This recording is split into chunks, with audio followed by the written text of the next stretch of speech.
আজকে আমার মন ভালো নেই। কি প্রশ্ন জাগছে কার কথা বলছি?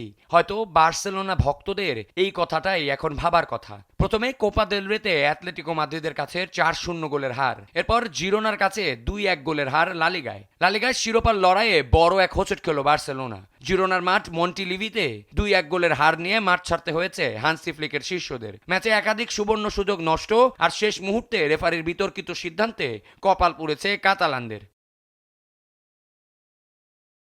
ম্যাচের শুরু থেকেই আক্রমণাত্মক ছিল বার্সা, কিন্তু ফিনিশিং এর অভাবে গোল পাওয়া হচ্ছিল না। 17 মিনিটে গোলরক্ষককে একা পেয়েও গোল করতে ব্যর্থ হন তরুণ তুর্কি লামিন ইয়ামাল। প্রথমার্ধের ঠিক শেষ মুহূর্তে ডিবক্সে ডানি আলমোকে ফাউল করার পর পেনাল্টি পায় বার্সেলোনা, তবে ইয়ামালের শট পোস্টে লেগে ফিরে আসলে হতাশ হতে হয় সমর্থকদের।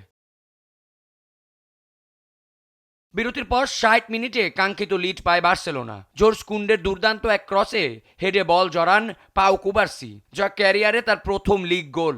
তবে সেই আনন্দ স্থায়ী হয়নি 1 মিনিটও। কুবার্সি বল ক্লিয়ার করতে ভুল করলে সমতা ফেরান জিরোনার তমাস লেমার। ম্যাচের 88 মিনিটে ঘটে আসল নাটক।